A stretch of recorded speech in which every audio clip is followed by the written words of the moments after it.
세계 무역 체제에 들어가서 네. 중국의 본격적 발달, 고도 성장, 예, 성장 이후에 최초의 강력한 실업이 발생했다. 네. 그래서 중국 경제 규모가 과거와 같은 고도 성장은 하지 않을 거고요. 중국 정부 본인이 우리는 앞으로 고도 성장을 기대하기 힘들고 중도 성장을 해야 된다라고 하고 있어요. 천명하고 있습니다. 네네.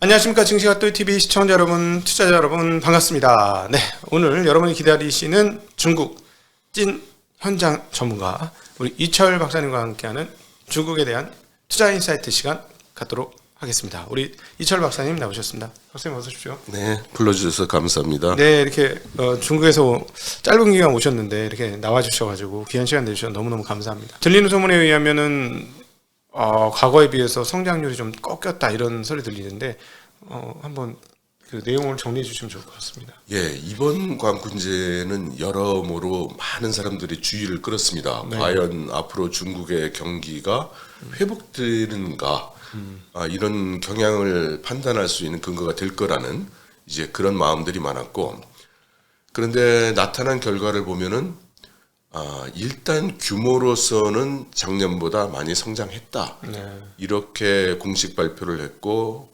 공식 발표가 그렇다 보니 외신들도 그렇게 받아 썼습니다. 예. 그러나 이제 홍콩 쪽이나 중화권의 미디어들이 분석한 내용을 보면 내용을 들여다보면은 상당히 그 퀄리티가 떨어진다. 광고도 모두 좋은 제품 이렇게 부각하는 경우가 거의 없었고 모두 우리 제품이 가장 쌉니다. 뭐 몇 개를 사면 얼마를 할인해 줍니다. 네네네. 다시 말해서 가격으로만 승부를 보는 일이 거의 대부분이었다는 거죠. 네네. 그래서 실제로 팔린 총합은 어느 정도 성장을 했더라도 네. 실제 그 수익의 내용을 보면 이익률이 엄청나게 떨어졌을 것이고 또 보다 좀 하이 퀄리티의 제품을 만드는 기업들은 기대한던 만큼의 성과를 내지 못했을 것이다. 네. 이제 이런 분석이 나오고 있습니다. 네. 실제로 제가 한국에서 알리익스프레스의 최고 등급 회원이거든요. 예. 근데 올해 제일 취미생활 중에 하나가 거기서 빅세일하는 게 있어요. 네. 정말 이런 물건을 이 가격에 팔 수 있구나. 예. 굉장히 충격받아요. 네. 정말 그래서 이거 요즘 샀으면 옛날에 반의 반값에 샀네. 막 이런 정도로. 그리고 제가 이제 유튜브를 하다 보니까 제가 마이크가 수십 개 이제 쌓이고 있어요. 예. 그러니까 옛날에는 유선 마이크, 예. 요즘에는 무선 마이크가 계속 늘어서 개수를 치면 정말 많아지는데 네. 살 때마다 가격이 떨어지는 거예요. 예. 충격인데 그래서 그러다 보니 오히려 한국에서는 알리익스프레스의 점유율이 굉장히 큰 폭으로 올라왔고요. 네. 3등인가 4등까지 올라왔고 네. 중국 업체 전체를 따져보면 쿠팡 다음으로 2위까지 올라왔습니다. 네. 온라인 사업체에서. 네. 그러니까 이제 한국도 굉장히 어렵다 보니까 예. 알리익스프레스의 그 가격 경쟁력이 통한다는 것이죠. 예. 말씀하신 대로 지금 이렇게 저가형 상품이 많이 팔린다라는 거는 일반 인민들의 생활이 되게 팍팍해졌다는 걸 의미하는 것 같은데요. 예, 그렇게 봐야 될 겁니다. 특히 지난번에도 말씀드린 적이 있는 것 같은데 주로 대외 무역과 연관된 산업에 종사하던 기업과 또 그 종업원들 지역적으로 이야기한다면 광동, 후젠, 저장 이런 남방 도시들이 지금 굉장히 어렵죠. 예를 들어서 100원짜리 물건을 사서 쓰는 게 있었어요. 근데 어느 날 싱가포르 친구가 와가지고 그걸 보더니 이거 괜찮네. 네. 이거 좀 갖다 팔아도 될 것 같은데? 네. 이런 얘기를 하더라고요. 그래서 여기 뭐 관세 같은 거 다 생각하면은 어려울 거야 라고 얘기를 했더니 알았어 하고 사라지더니 그걸 해서 돈을 좀 벌었다는 거예요. 그래서 어떻게 돈을 벌었냐 그랬더니 이거를 파는 가게를 가서 네. 잠복을 했답니다. 네네네. 그래서 어떤 놈이 와서 그 물건을 납품하고 가나 이걸 본 다음에 그 놈을 따라가서 네. 그놈 사무실을 발견하고 다시 거기서 잠복. 보통 이제 거기 공급업체는 또 다른 영세업자가 공급을 하니까 그래서 거기에 가서 또 잠복. 이렇게 두세 차례를 해서 마지막에 굉장히 조그만 빠만한 그 뭐 두세 병짜리 공장에서 이거 간해송원 같은 예, 그렇게 만드는 걸 발견해서 거기서 내가 얼마만큼씩 물건을 살 테니 물건을 살 테니 가격을 얼마 주겠냐 이렇게 그 담판을 해서 아주 만족스러운 가격에 살 수 있었다. 뭐 무슨 통관 세비나 모든 거 다 합쳐도 그렇죠. 100위안 이하로 매입을 했다는 얘기겠네요. 그러니까 이제 중국에서 똑같은 물건을 수입하는 업체라고 해도 네. 기업이나 사람에 따라서 그 물건은 중국에서 원가가 얼마야. 저 같은 사람은 100원. 그러니까 그 다음 협력 업체를 간 사람은 뭐 예를 들어 80원. 네네네. 그 다음 업체 찾아간 사람은 60원. 이제 이런 꼴이 되는 거죠. 예. 아, 그렇군요. 그 어떻습니까? 저희 이제 좀 이제 베이징에 있으시다 보니까 남방하고는 좀 떨어졌고 수도 중심이니까 뭐 사람들을 사는 게 뭐 나쁘지 않을 수도 있을 것 같은데 한국 같은 경우는 요즘 어떤 얘기가 들리냐면 이 금리 인상으로 해서 경기가 어려워지니까 안 잡히던 식당이 비어간다. 예약 100% 된다. 뭐 이런 얘기가 있어요. 중국은 어떤지 그 현지 상황들이.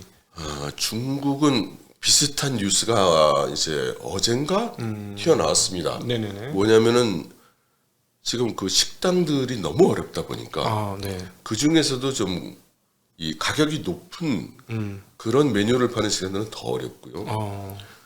그리고 옛날에는 그 중국에 가면 뭐 아주 호화로운 식당에서 아주 비싼 음식 먹고 하는 걸 우리가 많이 보지 않았습니까? 근데 그게 시진핑 주석이 이제 권력을 장악하면서 그게 다 이제 금지가 됐거든요.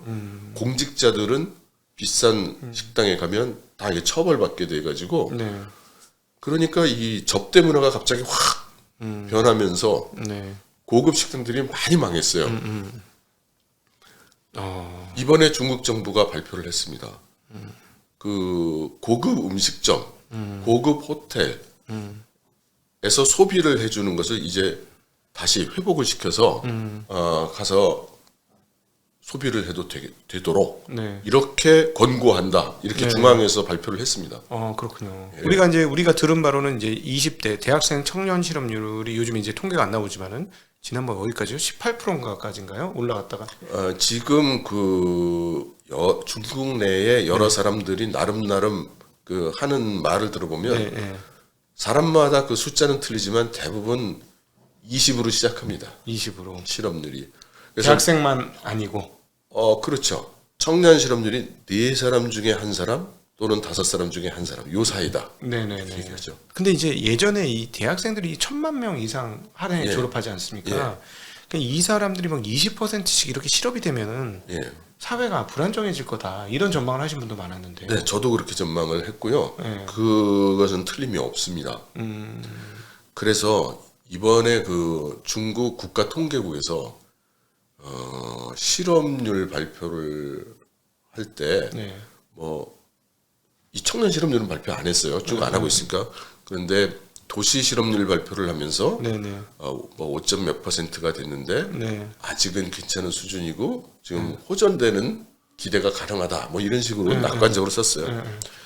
근데 제 눈으로 볼 때는 굉장히 이례적인 코멘트를 했는데 직업훈련 교육을 지원한 사람 수가 거의 뭐 600만 명에 가까운 560몇만 명인가 를 지원을 했다. 라는 말을 붙인 거예요 거기다가. 이 사람들은 실업에 안 들어갔나 보죠? 그렇습니다. 그럼 실업률이 실제로는 더 높다는 얘기예요. 그러니까 교육 훈련을 받겠습니다 하면 돈을 주거든요. 3개월에서 6개월을 뭐 대개 주고 장기간 주는 경우에는 2년까지도 줘요. 우리나라 실업급여 그 지원 사업하고 비슷하네요. 그러니까 사실상 실업급여처럼 되죠. 그럼 실제 도시 실업률은 어느 정도 될 거냐 이거죠. 그래서 이게 지금 제가 그 해석하기로는 이것은 국가통계국 사람들이 고의적으로 집어넣은 거다. 그러니까 통계국 사람들이 알아봐 주기를 바란. 저는 이 중국의 언론이나 발표가 드문드문 그런 데가 있다고 생각해요. 그러니까 이게 나름 정의의 발현입니다. 그러니까 우리가 발표하는 것보다 실제로 상황이 훨씬 나쁘다. 이거를 은근하게 그렇죠. 표현하고 싶었다는 암시를 거죠. 하는 거죠. 예. 네. 그럼 가신 중에 가장 실업률이 높다. 그러면은 이제 다 해결이 돼. 지금 말씀하시는 걸 들으면 최근에 나왔던 생산자 물가지표, 예. 그다음에 소비자 물가지표 이런 것들이 뭐 싹 다 해석이 됩니다. 예. 이쯤 되면 전년 대비 올라올 거라고 봤었는데 예. 전혀 못 올라온 이유가 예. 뭐 당연히 이런 이유로 인해서 예. 물론 이제 중국에서 실업이 가장 심했던 상황은 장점이 주룽지 시절에 전국적으로 대규모 그 해고라고 해야 되나요? 그 40, 50대 이상의 근로자들을 그 조기 은퇴시켰습니다. 은퇴시킨 일이 있어요. 네. 근데 그때는 상황이 뭐냐면 당시에는 중국에는 사유제가 도입되지 않았던 상황이라서 네. 모든 걸 국유제를 하다 보니까 집도 국가가 제공해야 되고 네. 양로보험도 국가가 제공해야 되고 네. 뭐 다 국가가 제공을 해야 되는데 돈이 없는 거예요, 국가가. 네. 그래서 실제로 그 예를 들어 A라는 공장이 있는데 이 공장의 직원들이 퇴직을 하면 이제 매달 급여를 그걸 뭐 퇴직보험이라고 해야 될지 급여를 줘야 되는데 얼마간씩 이것도 주기가 힘든 거예요. 그래서 정부가 이제 우리는 사유제를 도입한다. 네. 네. 네. 그래서 기업도 그렇게 대책 없이 다 고용하지 말고 빨리빨리 다 퇴직시켜라. 네. 필요 없는 인력. 그렇게 해서 심지어 그때 당시에 우리나라의 사호정에 해당이 되는 네. 빠른 사람은 40대부터 시작해서 네. 뭐 40대 후반 이상이면 뭐 다 거의 다. 그래서 전국적으로 5, 6천만 명 이상이 네네. 일시에 실업을 하게 되는 그런 상황이 있었습니다. 네네. 그래서 당시에 중국에 전국적인 사회적인 문제가 된 적이 있죠. 네네. 근데 그건 아주 특殊상황이고 네네. 이번 같은 상황은 거의 처음 봅니다. 그렇군요. 그 이후로 지금 처음이다. 그럼 실제로 중국의 개혁 개방 이후 처음이네요. 2000년 이후로. 2000년 이번 세기에 처음이죠. 예. 그러니까 2000년 이후 WTO 체제에 들어가고 예. 본격적인 개혁 개방이 있은 이후 네, 네. 세계 무역 체제에 들어가서 네. 중국의 본격적 발달, 고도 성장, 성장, 예, 성장 이후에 최초의 강력한 실업이 발생했다. 네. 야, 근데 이렇다고 해서 부동산을 풀어가지고 부동산 가격을 올려가지고 할 수 있는 상황은 또 아니지 않습니까? 그렇죠. 너무 많이 뽑아먹은 거잖아요, 사실상. 예. 그러니까 이미 과속 페달을 밟은 거고 그 마지막 활용 점점이 2008년도 리먼 사태로 인해서 4조 위안을 풀었던 게 예. 가장 결정타였다. 네. 지금 와서 보면 그게 너무 큰 실책이었다. 저는 2008년 리만 브라더스 사태 당시에 중국 정부가 대규모 경기 진작책을 편 것 자체는 네, 그렇게 잘못된 선택이라고 생각하지 않습니다. 예예.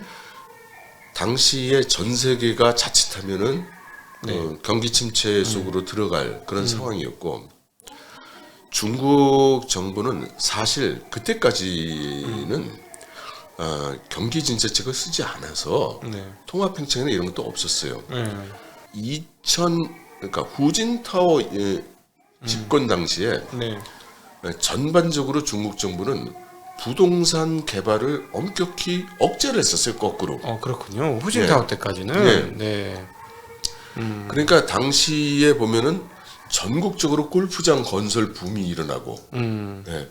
여기저기에 막 빌딩 올리고 아파트 올리고를 그때도 했는데 그때 이미 과도하다. 첫째는 과하다. 과하다는 게 두 가지 의미로 과하다. 하나는 양적으로 너무 수요에 비해서 너무 많이 개발을 한다는 거고 또 하나는 전부 너무 비싼 것들을 개발하는 거예요.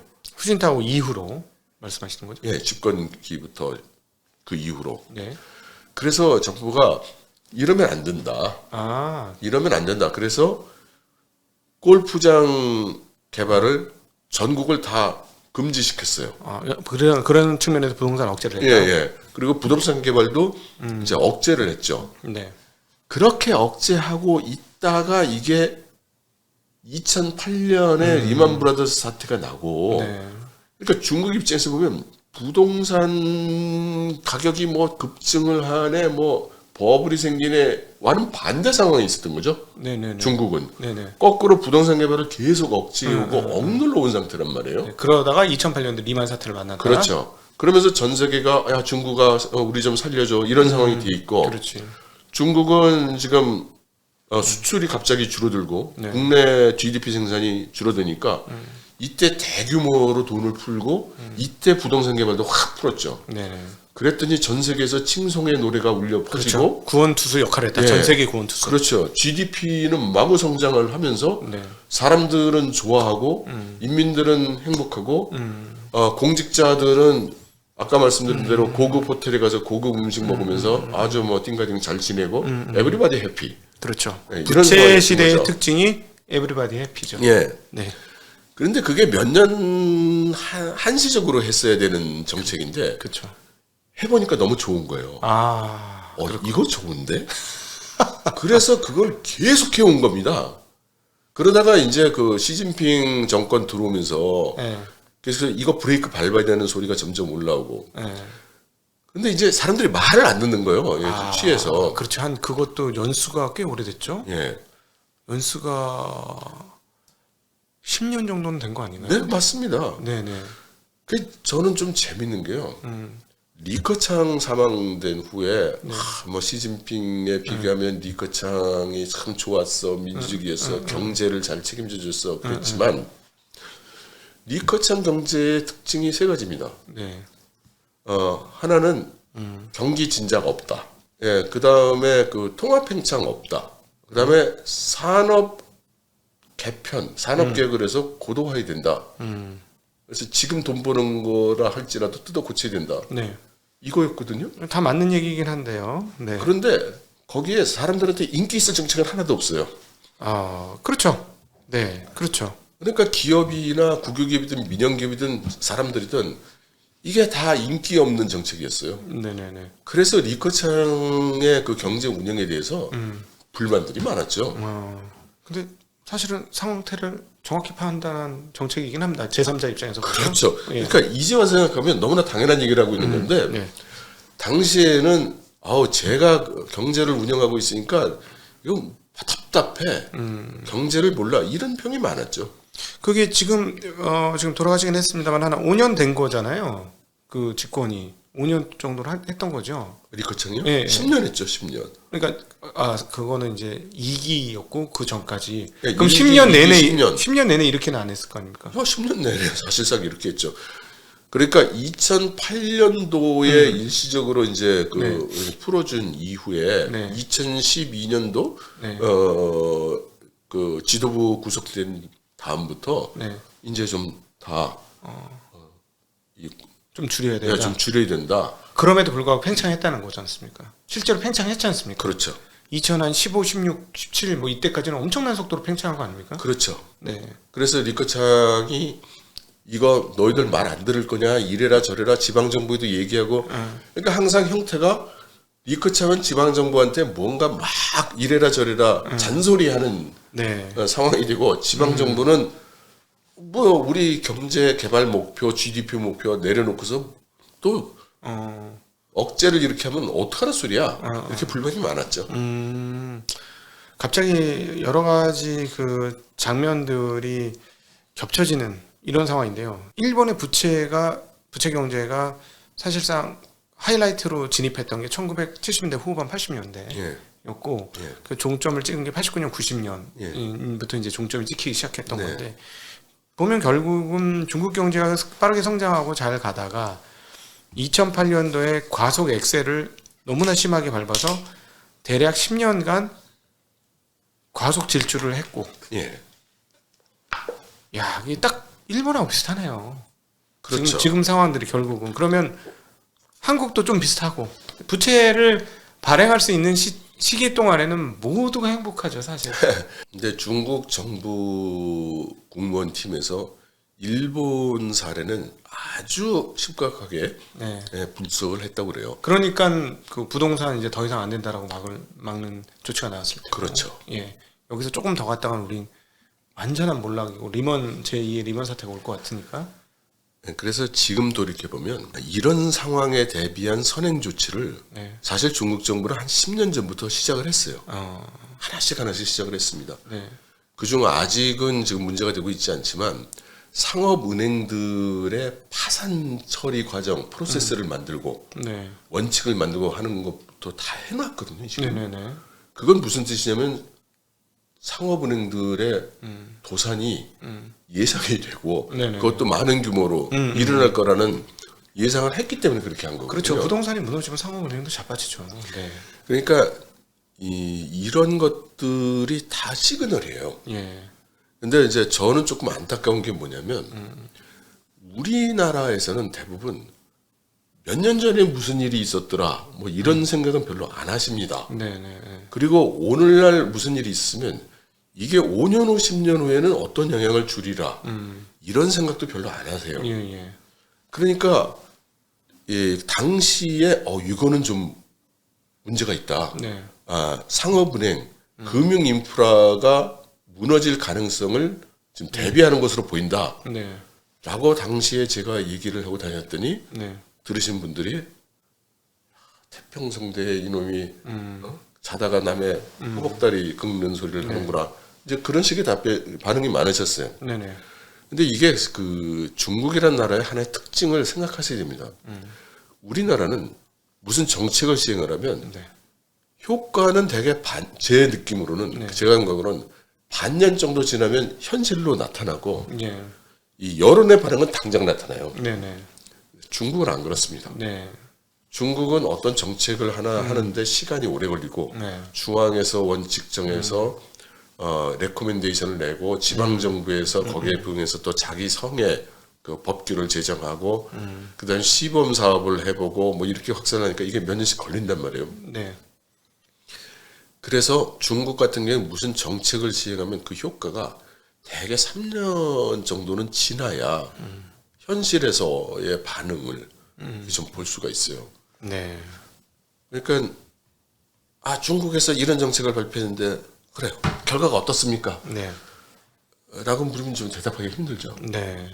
어제 내린 정책을 뭐 한 달 후에 대답하기가 어렵다는 네. 그런 일이 많죠. 마치 그 큰 배가 방향을 돌리는 것 같은 그런 흐름을 가진다라는 말씀으로 들리는데, 그럼 결국은 사실은 부동산 브레이크 밟은 거가 정확하게 이제 올해로 4년 차, 레드라인 펼친 게 이제 4년 차인데 2년 동안 별반 없었고 가격도 올랐었죠. 처음 브레이크를 밟은 거예요. 예. 근데도 가속도가 줄지 않았어요. 예. 지난 2년 동안. 예. 그러다 이제 작년부터 브레이크가 밟히기 시작한 거니까 2년 동안 상승하다가 2년 이제 빠르게 이제 하락하기 시작을 했던 거고, 드디어 이제 4년 차에 되니까 부도 기업들이 나오기 시작하는 거고. 예. 그러니까 그 브레이크를 안 밟은 게 아니었다. 2008년도 리만 사태 4조 위안 쓰고 몇 년간 그것을 지속을 하다가 브레이크를 밟긴 밟았지만 지방 정부들 중에 말 안 듣는 지방 정부 있었을 테고. 네. 그러니까 진짜 그게 효과가 나는 거는 또 한 3, 4년 지나서. 예. 그럼 2008년에서 한 4년 엑셀 연락 밟았다가 리커천 처리부터 브레이크 밟았는데 안 듣다가 그러면은 또 한 16년쯤 되면서부터 이제 그 말빨이 먹히기 들어가고 효과가 그때부터 나타나기 시작하고. 근데 부동산 너무 늦게 잡았군요. 그러면. 그래서 제가 드리는 말씀이 이게 중국 정부 계산대로 하면은 사실은 더 일찍 그 정책 효과가 나타났을 텐데 문제는 팬데믹이 예상할 수 없었던 코로나 사태가 번지면서 이게 좀 망했죠. 그러니까 너무 쉬운 말로 표현을 해주셔서 그런 모든 정책들이 어그러졌다. 정책이 어그러진 거예요. 풀어준 건가요? 코로나 때?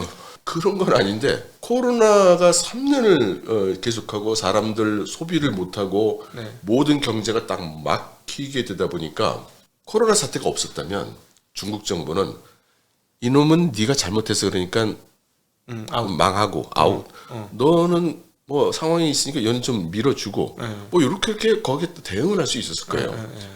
그런데 모든 기업이 올스톱을 했죠. 예, 그렇죠. 그리고 모든 기업이 자금이 마르고 모든 그 부동산이 소비가 안 되고 이런 상태에 딱 돌입을 한 거예요. 그래서 옥석을 구분하거나 연유를 따질 틈이 없었다.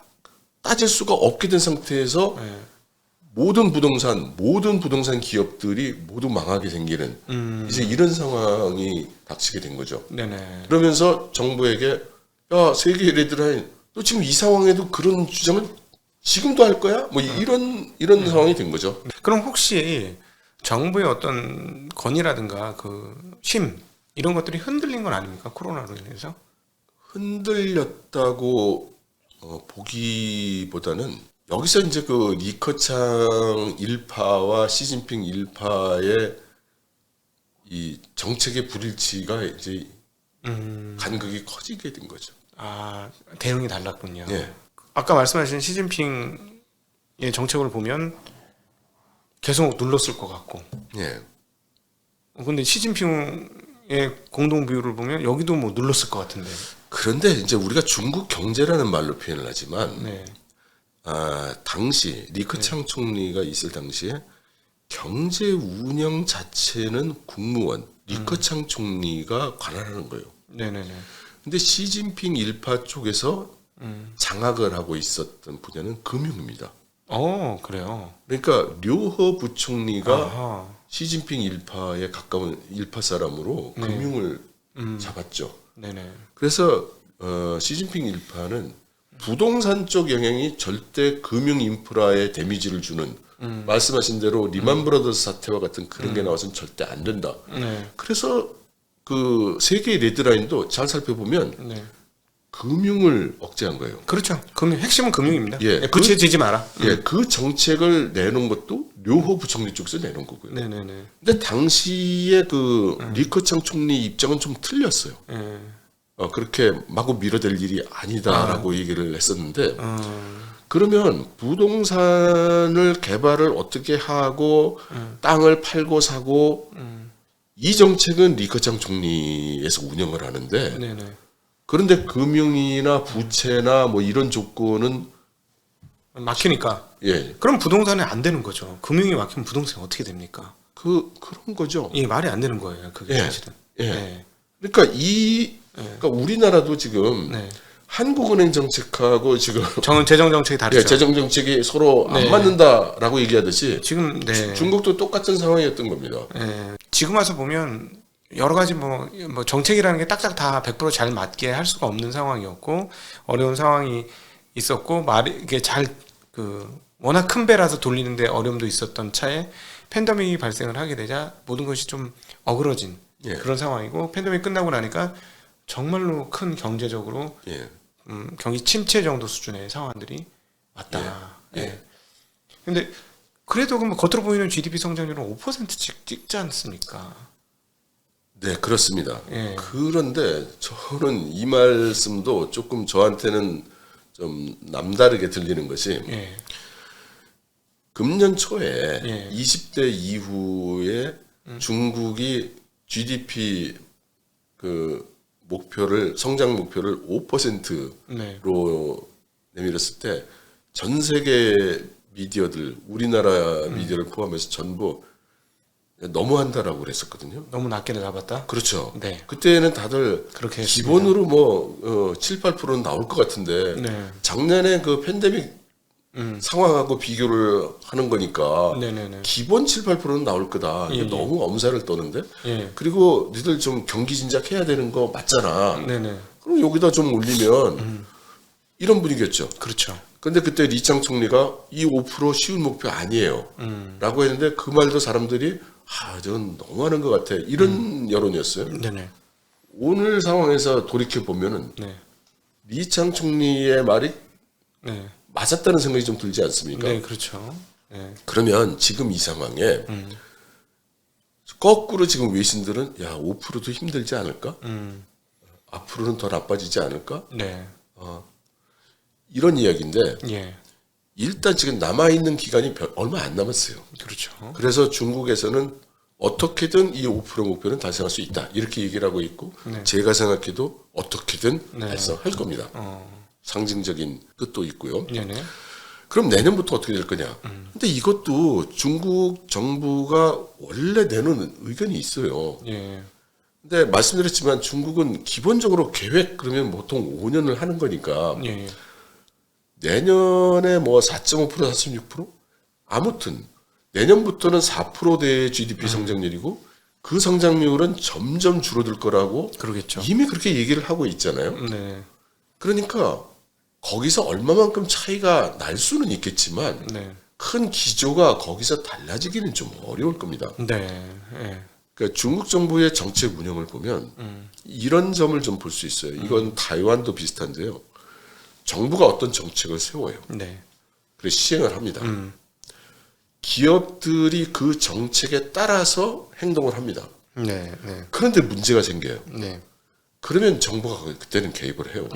이거를 그러면 어떻게 해야 되지? 막 이렇게 해서 여러 가지 그 개입을 하는데 네. 정부가 정책을 냈는데 기업들이 그걸 얘기를 안 듣고 네. 반대 방향을 가. 그런데 문제가 생겨. 아, 이거 너무나 많은 기업들이 피해를 보고 국민 경제에 영향을 주니까 이거를 좀 지원해야 되는 거 아니냐. 굉장히 보수적입니다. 그럴 때는. 네네. 너희가 내 말 안 들었잖아. 그렇죠. 네. 그러니까 정책을 따르는 상황과 안 따르는 상황을 똑같이 해주면 네. 그러면 기업들은 다 자기 편한 대로 움직일 테니까 네. 그 차를 안 둘 수 없는 거죠. 예예. 네. 그러면 지금 그 중국이 지금 그 대하고 있는 내년부터의 큰 이슈는 결국 옛날 이야기 반복되는 이야기대로예요. 수출 전망이 별로 없고 네. 부동산은 말씀드렸다시피 희망이 별로 없고 네. 네. 내수밖에는 희망을 걸 데가 없는데 네. 따라서 그런데 그 내수를 진작하는 방법이 통화 완화로는 네. 안 되는 것 같다. 지금 통화를 더 팽창을 시키면 네. 그러니까 이제 뭐 여러 가지 측면이 있지만 가장 쉬운 것부터 생각을 해본다면 거시 경제적으로는 중국 정부가 지금 전국적인 그 경기 진작을 위해서 통화 완화를 하면 결국 환율은 네. 더 내려가고 당연히 그러겠죠. 근데 중국은 외국의 자본이 유출되는 상황을 견디기 어려워요. 아 그래요? 그렇죠. 지금 이미 유출이 조금 시작됐잖아요. 지금 많이 되고 있으니 더 힘들죠. 네. 그래서 이거를 막아야 되는데 막으려는 전제가 환율이 일정 수준 이상은 유지가 돼야 됩니다. 어디까지 방어를 해야 되느냐 여기에 부심을 하고 있는 거거든요. 네. 그런데 이거를 막 그러니까 생각을 해보세요. 수출 안 돼. 그리고 부동산 엉망이야. 네. 근데 내수한다고 돈을 막 푸는데 어떻게 될지는 잘 모르겠어. 아까 말씀드렸듯이 정책 효과가 나려면 우리 같은 나라가 보기보다는 훨씬 더 시간이 걸리는 게 중국인데 네. 이렇게 되면은 거기에다가 막 통화를 풀어가지고 환율이 뚝뚝뚝 떨어져. 지금 그 중국에 투자되어 있는 자금들이 상당 부분 또 이제 나갈 겁니다. 네. 그러니까 그렇게 되면 국가 신용도 무슨 재무 신용도 금융 신용도 이런 게 다 떨어지죠. 올해 최초로 FDI가 빠지기 시작하는 것 같은데요. 그 내용을 들여다보면 네. FDI라는 게 사실 질적으로는 두 가지로 나눌 수 있어요. 예. 하나는 그 기업이 제조업을 하기 위해서 공장을 만들고 뭔가 연구센터를 만들고 이런 그야말로 생산적인 활동을 하기 위해서 자금을 들여오는 경우와 예. 금융 투자를 하기 위해서 뭐 주식에 투자를 한다든가 이렇게 해서 들어오는 경우가 있죠. 네.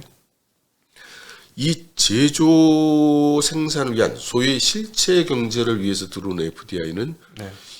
이미 감소하고 있습니다. 아 그래요? 예. 반대가 아니군요. 그 이거를 저는 반대로 생각하고 있었는데. 저는 그래서 이거를 계속 주시하고 있었는데 그 좀 복잡한 얘기가 되겠지만 네.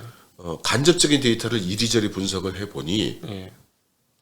직접이 먼저 빠졌다고요? 전 금융이 먼저 빠졌을 줄 알고 아니요. 이번에 이제 이게 마이너스가 나길래 드디어 이제 직접 아닙니다. FDI도 빠지는구나. 아닙니다. 실체 경제 쪽 자본이 계속 빠지고 인도로 많이 넘어갔지. 외국 그러니까 공장들이 나가면 이제 자본들이 이제 나가는 거고요. 그러네요. 베트남도 나가고. 그 FDI가 빠지니까 중국 정부가 금융 자본을 유치하기 위해서 여러 가지 규제도 풀고 정책적인 그 개방도 해가면서 계속 외국 금융 자본의 유입을 촉구했죠. 그렇죠. 왜냐하면은 그 원래는 절대로 100% 자본을 인정을 안 했습니다만 외국 기업들의 예. 100% 금융 자본에 대해서 인정을 했죠. 그렇죠. 예, 골드만삭스라든가 뭐 이런 모건 스탠리나 이런 쪽에서 그냥 너희 지분 가지고 와서 외국 기업으로 그냥 지내도 돼. 옛날 같았으면 50 뭐 이런 식으로 세웠어야 되는 그렇죠. 거잖아요. 네.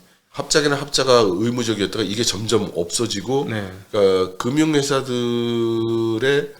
이제 유치하기 위한 인센티브를 지금 막 푸는 거예요. 하나 계속해서 하나씩 네. 풀고 있고. 그렇죠. 저희도 그때 깜짝 놀랐어요. 이게 네. 웬일이야? 그럼 중국 가서 장사해도 되는 거야? 뭐 이런 생각이 들었어요. 그렇죠. 예. 그런데 그게 이제는 그렇게 해도 돈이 빠져나가. 그렇습니다. 예. 예. 왜냐하면 올해 지금 주식시장에서 유출된 금액이 드디어 역전됐어요. 처음에 예. 1월 달에 엄청 들어왔거든요, 돈이. 작년부터인가 그 정책이 있었죠. 외국계 증권사들 100% 지분 상관없다. 네. 금년 초에 금년 초인가요? 예. 아, 그게 금년초였구나. 아무튼 그 중국은 그렇게 계속해서 금융을 계속 개방하겠다, 더 개방하겠다 이렇게 얘기를 하고 있는데 네. 지금 보면은 그건 당신 마음이고 돈 가진 사람 마음은 이거 중국 불안해서 어디 투자하겠어 이런 상황인 거죠. 제가 보기에는 그 알리바바하고 텐센트를 너무 조졌어요. 그게 제가 보기엔 지금 와서 보면 큰 패착이야. 그냥 부동산만 했으면 아 구조조정 하는구나라고 저 외부적으로 제3자 느낌에서는 그렇게 느껴질 것 같은데 알리바바가 너무 독점되고 뭐 알겠는데 그건 너무 조금 방법상으로 이렇게 미국처럼 공정거래법이나 이런 것들로 건드렸으면 되는데 너무 좀 겉으로 보기엔 좀 안 좋은 모양으로 건드린 것 같아요. 중국 정부는 네. 미국이나 이 선진국 정부처럼 네. 그렇게 세련되지 않습니다. 한마디로 얘기해서 높은 사람들이 이 국제 정세를 보니 이만저만하고 국내 경제를 보니 이만저만하고 네. 이렇게 해서 다방면을 종합적으로 고려해서 판단해서 결론을 내려야 되는데 네. 그거 힘들잖아요. 예. 그리고 지금까지 이런 작업을 해왔던 것이 리커창 그 전문 관료팀이잖아요. 네네. 지금 이 사람들 다 나갔잖아요. 어. 갈수록 이게 사안별로 지금 뭔가가 이루어지는 겁니다. 부동산을 부양시키지 않고 그다음에 중국이 살아나려면 결국은 수출 쪽에서 조금 뚫리면서 좋아져야 되겠네요. 근데 그럴 가능성이 그렇게 크지 않죠. 이번에 그래서 보면은 저희가 이제 중국을 계속 업데이트하면서 좀 신기했던 게 처음에 이제 미국이 때렸을 때는 약간 중국이 납작 엎드렸다는 느낌이 들었다가 예. 최근에 오면서 목소리가 굉장히 커졌어요. 예. 그러면서 니들 마음대로 해. 우리 별로 관심 없어. 이런 톤이야. 저희가 이제 뉴스 플로우들을 읽어보면 그랬었는데 이번에 처음으로 미중 그 APEC에서 15일 날 이렇게 아마 저희 방송은 15일 날 이후로 아마 나가게 될 것 같습니다만은 15일 날 있게 될 APEC 그 미중 정상회담에 대해서는 그냥 그 언론에서 나오는 게 그냥 보도가 많이 나오는 거 봐서는 조금 뭐랄까 좀 부드러워진 것 같다. 중국의 언론의 표현들이 그런 느낌이 좀 들었어요. 저는 그 의견에 동의하지 않습니다. 네. 이 미중 간에 뭐 해빙 무드가 되고 있다 이런 시각에 전 동의하지 않고요. 네. 그럼 큰 시각에서 보면 지금 미국이 중국을 뭔가를 계속 압박하고 있는 거거든요. 그렇죠. 근데 중국이 원하는 건 또 미국이 하나도 들어주는 게 없는 상태고요. 그렇죠. 내놓으라고만 지금 하는 상태예요. 이번에도 조건으로 제안했던 뭐 대만 문제, 그다음에 첨단 기술 문제 이런 모든 것도 쉽지 않죠. 네. 예, 대응 안 하고 있죠.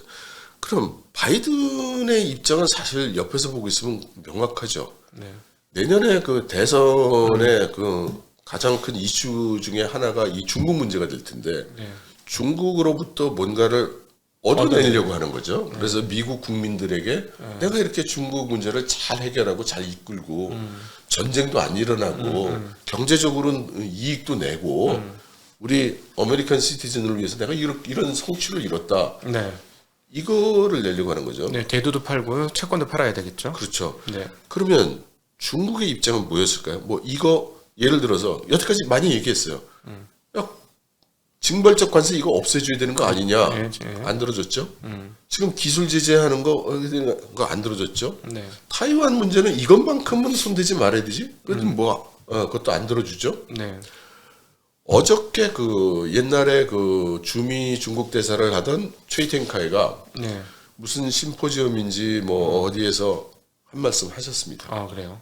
이건 되게 유력한 사람이니까. 이 양반이 미국 상당히 영향력 있는 인물이죠. 네. 뭐라고 얘기를 했냐면 이번 미중 정상회담에서 타이완 문제만 빼놓는다면 모든 사안은 협상 가능하다. 아, 양보를 많이 한 거네요. 아닌가? 양보를 그러니까 다른 거는 협상하자. 타이완은 우리는 협상 대상이 아닌데 다른 거는 좀 논의를 하자. 이런 얘기 아닙니까? 그러니까 저는 지금껏 일관되게 중국의 목표는 미국과 싸우는 게 아니라 타이완을 통일시키는 거. 통일하려는 데 있다고 주장해 온 사람으로서 제 시각에서는 너무나 당연한 발언이에요. 그렇죠. 네. 네. 그러니까 타이완 문제에 대해서 너희가 양해를 한다면 나머지는 뭐 돈을 더 가져가든 뭘 어떻게 하든 제재를 더 하든 네네. 우리를 짱깨라고 부르던 네 마음대로 하세요. 이제 이런 정도의 뜻이란 말이죠. 네. 그러면 그거를 미국이 받아줄 수 있나? 그리고 시진핑 주석이 금년 몇 번씩 한 얘기가 있어요. 네. 미국은 발리 회담의 결과를 지켜라, 준수해라 라는 말을 여러 차례 했어요. 네.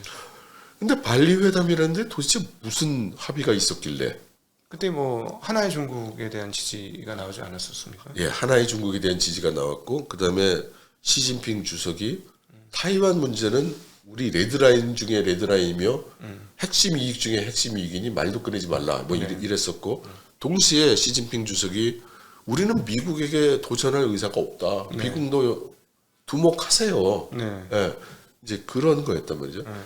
그러니까 발리 회담의 결과를 최소한 시진핑 주석은 어떻게 이해하고 있냐면 바이든 대통령이 하나의 중국의 원칙에 우리가 합의를 한다라는 말을 그러니까 타이완 문제에는 개입하지 않을 수 있다. 네.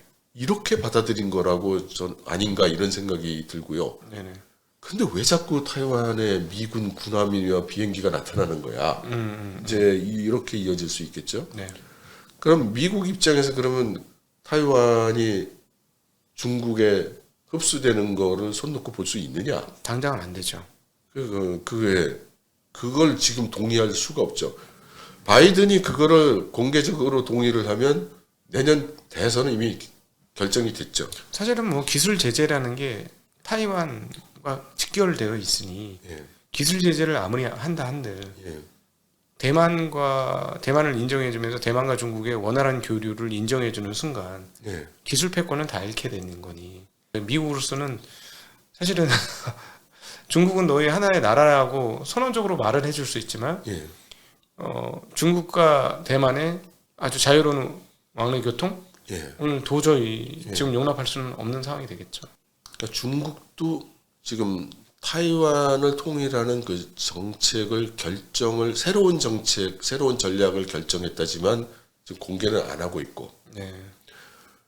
그다음 중국 쪽의 타이완 판공실에서는 지금 타이완은 이제 대선을 겨냥해서 하는 말인데 전쟁이냐 평화냐의 선택의 기로에 서 있다. 뭐 이런 발언을 지금 하고 있는 중이란 말입니다. 실제로 홍하이 정밀 어디죠? 폭스콘. 예, 폭스콘. 네네. 그 타이밍이 대선 후보로 나오자 중국에서 굉장히 불쾌했다면서요. 예, 그러니까 그게 이런 거예요. 현재 타이완의 대통령 선거 후보자가 이제 3파전입니다. 크게 보면. 예.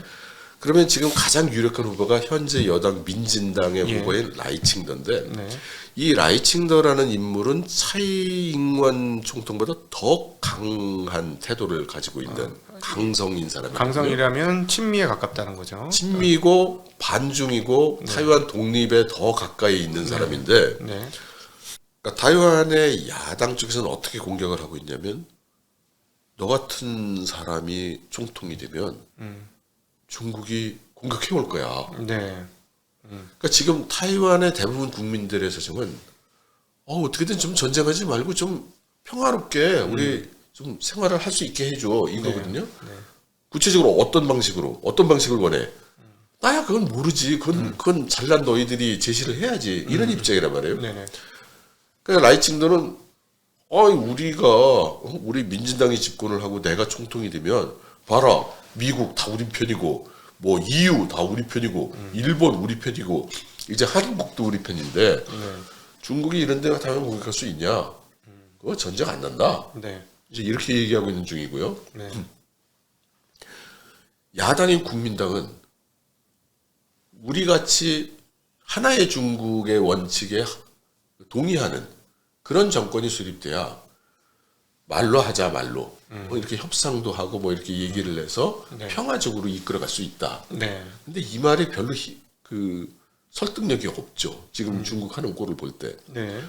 그리고 이제 민중당 그 커원저라는 사람이 이끄는 민중당은 원래는 이 민진당 인사였으나 거기에 반발해서 나온 사람이란 말이에요. 네. 근데 이 사람도 사실은 이렇다 할 뭘 제시를 못 하고 있어요. 네네. 근데 이 지지율을 여론조사를 해보면 민진당의 라이칭더가 1위인데 네네. 이 2등, 3등이 표를 다 합치면 네. 후보 단일화를 해서 네. 그냥 산수로 합계를 하면 라이칭더를 넘어가는 거예요. 예. 그럼 우리가 잘 합의를 보면 우리가 총통 먹을 수 있겠네. 네네네. 이런 상황이 돼서 지금 후보 단일화 협상인데 뭐 예상하시겠지만 내가 총통이지 네가 하면 되겠냐 이제 이런 양측에 이제 문제가 있단 말이에요. 그런데 원래 국민당의 한 사람인 방금 말씀하신 고어 타이밍. 폭스콘의 고어 타이밍이 나가지고 나도 출마요라고 선언을 했단 말이에요. 원래 국민당이었습니다. 예. 네. 그러면 이 사람이 갉아먹을 표가 당연히 국민당 표잖아요. 한 16% 된다는 소리든 꽤 있어요. 예예. 예. 그러면서 나 중국 잘 아는 사람이요. 나 중국의 높은 사람 다 알아요. 사실은 그 타이밍은 친미이자 친중인 신기한 인물이죠. 아니 그러니까 굉장히 세계적으로 영향력 있는 사업가이기 때문에 양쪽 정부에서 모두 협조를 하는 거죠.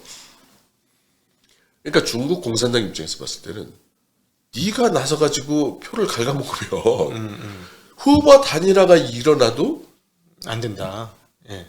민진당이 예. 그렇죠. 그 총통이 될 가능성이 네네. 커지잖아. 그렇죠. 그렇죠. 여보세요.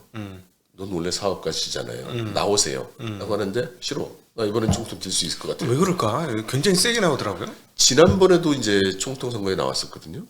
아 그래요? 나왔었습니다. 예, 그러니까 국민당 경선에 참가를 했었어요. 아 그래 탈락을 했군요. 예, 그러니까 자기가 지니까 예. 뭐 이거 공정하지 못해 그러면서 탈당하고 뭐 막 이런 일이 있었어요. 아무튼 그 타이완의 정계도 뭐 복잡 야단 법석입니다. 예. 그래서 이제 중국 공산당은 음. 그렇게 나온단 말이지. 말을 안 들으시겠다고 네.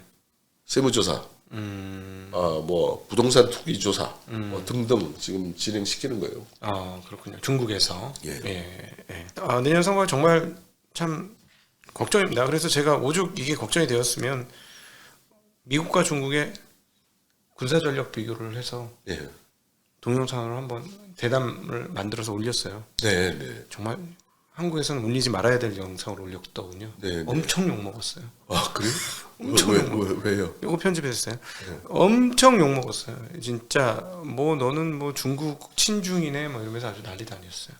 저는 그냥 객관적으로 전력 분석을 해보니까 중국이 방어전을 했을 때 미국이 타격이 너무 크겠더라고요. 그 전력 분석 대담을 하고 나선 제 개인적인 예. 분석 듣고 난 소회는 미중 간의 전쟁을 했는데 중국이 앞서 나가서 하는 전쟁이 아니라 안에서 지키는 전쟁을 하게 되면 예.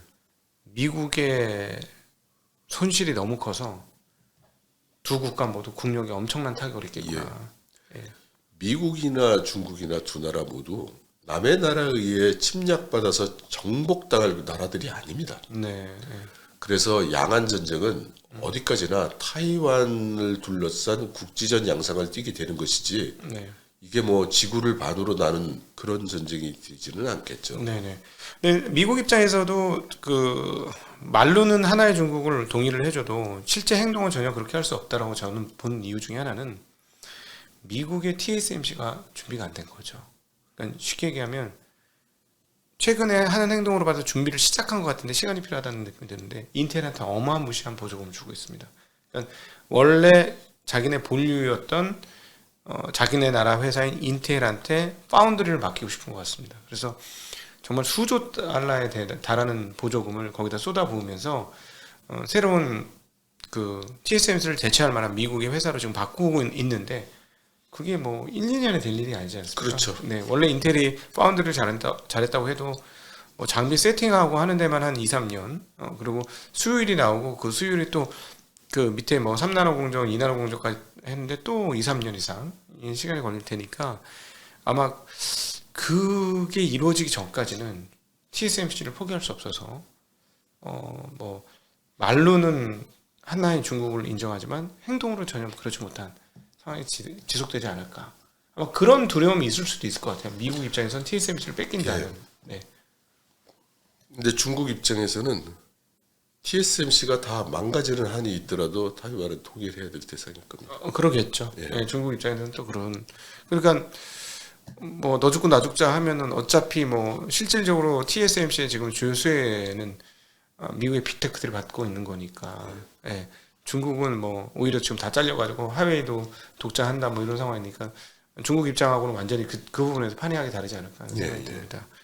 어떻게 보십니까? 그 이제 끝으로 질문을 저는 개인적으로 그동안에 우리 공부를 했고 지난번에 나오셔서 중국의 빈집이 1억 채다라는 말씀을 듣고 너무나 충격을 받아서 저는 개인적으로 별로 좋게 안 봤어요. 근데 그 얘기 듣고 내가 긍정적으로 보고 있었구나 하고 깜짝 놀랐습니다. 네. 중국 경기에 대해서. 근데 1억 채의 빈집이라면 이거 해소되는데 앞으로도 몇 년 이상의 시간이 더 걸릴 것이고 네. 그러면은 부동산 쪽에서의 경기 부양은 1도 기대할 수 없는 상황이라면 미국과 중국의 갑자기 뭐 해빙 무드가 돼서 다시 수출이 엄청나게 늘어나지 않는 한 제가 보기에는 중국 경기 회복하는 데 시간이 굉장히 많이 소요될 것 같다라는 생각이 많이 들거든요. 어떻게 보시는지 궁금합니다. 저도 동일합니다. 그래서 중국 경제 규모가 과거와 같은 고도 성장은 하지 않을 거고요. 그리고 중국 정부 본인이 우리는 앞으로 고도 성장을 기대하기 힘들고 중도 성장을 해야 된다라고 하고 있어요. 천명하고 있습니다. 네네. 다만 이제 그 부동산이라는 게 지역적으로 지금 차이가 크기 때문에 네. 전국 평균으로 볼 때는 부동산 경기의 부침이 그렇게 낙관할 수 없는 것이지만 네. 국지적으로는 네.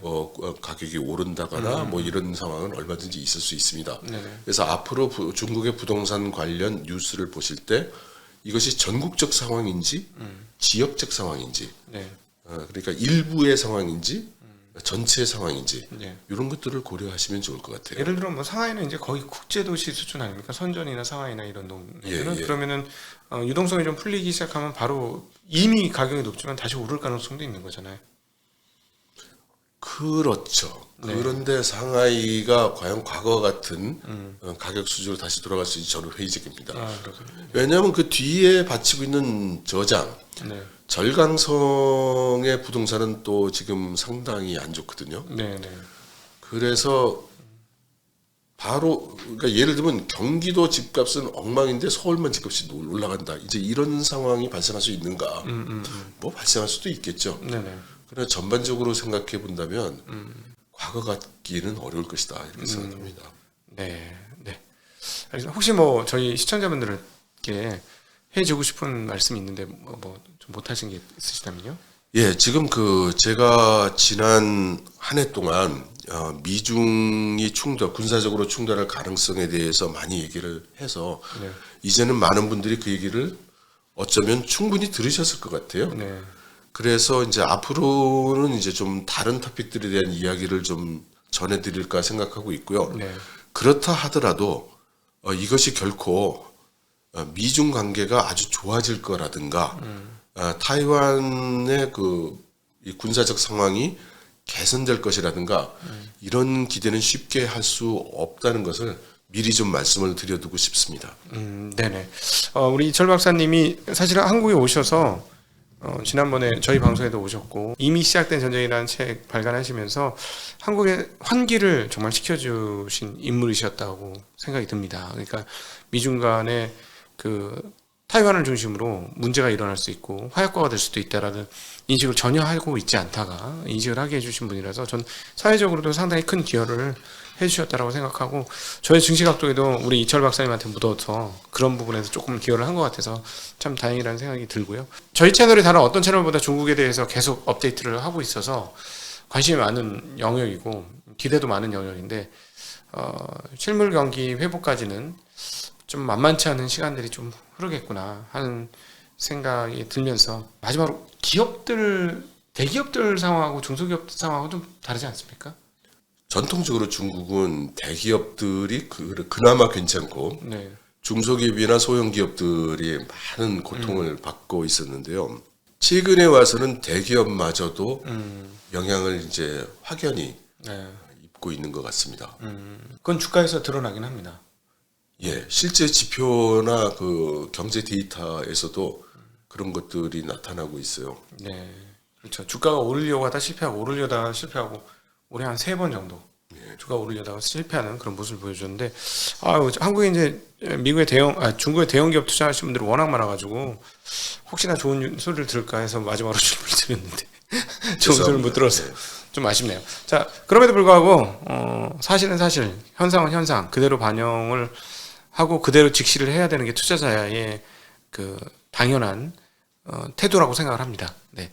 내 마음에 맞게 시장을 왜곡해서 보거나 좋은 것만 보려고 하거나 나쁜 것만 보려고 해서는 안 되고 있는 그대로의 시장을 보려고 노력하는 것이 투자자로서의 세상을 바라보는 제일 원칙이 아닌가 하는 생각도 듭니다. 오늘 이 시간 중국에 대해서 저희들한테 새로운 안목과 더 넓은 지평을 이렇게 선사해 주신 이철 박사님께 다시 한번 감사드리고 긴 시간 함께해 주신 모든 시청자분들께도 감사의 인사를 드립니다. 인사드리겠습니다. 고맙습니다. 감사합니다.